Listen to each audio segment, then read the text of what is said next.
In different corners of our planet, far from modern cities and digital life, there are communities that still live according to ancient traditions.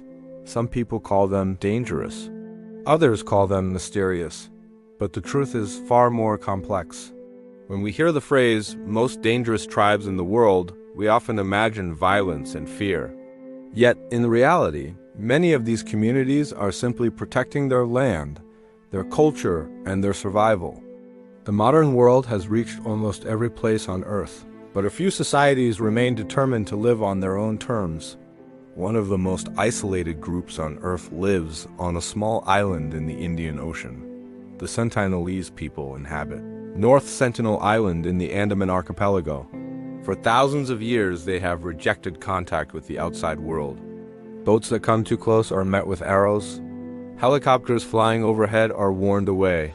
They do not negotiate. They do not communicate. They simply defend.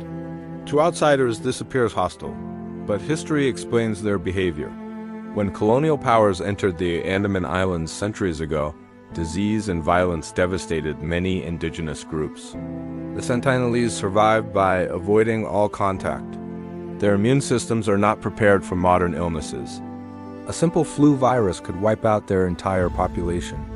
What the world calls aggression is, in their case, survival instinct. Far away in the dense rainforests of Papua, another tribe built their lives high above the ground. The Cowboy people construct houses in tall trees, sometimes more than 30 meters above the forest floor. These tree houses protect them from flooding, insects, and potential enemies. For much of history, they lived without knowing the outside world even existed. When researchers first contacted them in the 20th century, stories emerged about ritual cannibalism connected to accusations of witchcraft. While many of these practices have faded with modern influence, the reputation remained. The Cowboy were labeled dangerous. But in truth, their customs developed in isolation, shaped by spiritual beliefs and the harsh realities of jungle survival. Deep in the Amazon rainforest, the Yanomami people live in large circular communal homes called shabonos. Their territory stretches across Brazil and Venezuela. For generations, they have hunted, fished, and farmed in one of the most biodiverse regions on Earth. They are sometimes described as one of the most warlike tribes in South America due to conflicts between villages.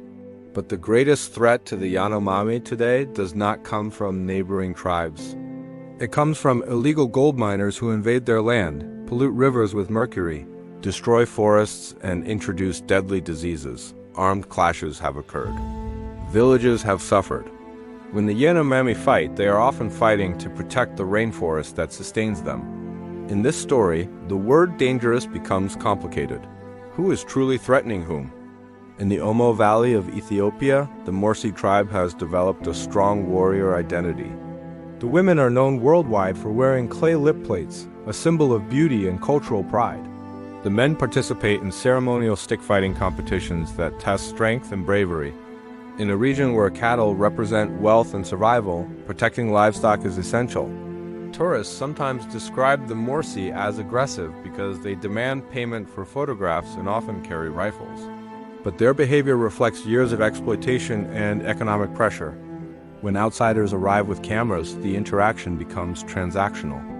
In a harsh environment where drought and competition over resources are common, toughness becomes necessary. What appears intimidating is often resilience. High in the mountains of Papua, the Dani people once engaged in ritual warfare. These battles were not random acts of violence, but structured conflicts connected to honor, revenge, and spiritual balance. Warriors fought with spears and arrows in controlled confrontations. The purpose was not total destruction, but the restoration of harmony after loss. The Dani also practiced a painful mourning ritual in which women would cut part of a finger to express grief for deceased relatives. Today, many of these traditions have faded as Indonesia integrated the region into the modern state. Cultural festivals now reenact ancient battles for visitors. What was once survival has become performance. Across all these stories, a pattern emerges. Isolation often leads to misunderstanding. Resistance to outside influence is interpreted as hostility. Defense of land is labeled aggression.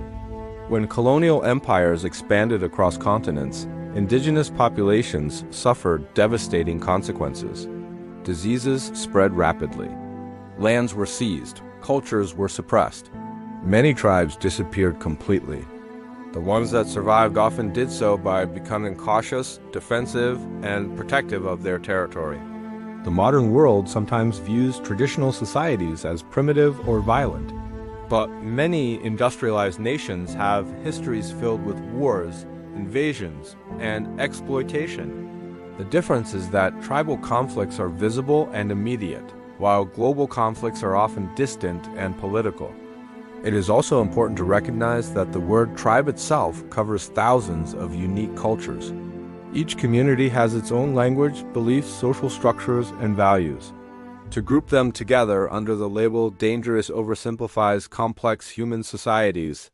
Today, governments and international organizations face difficult questions.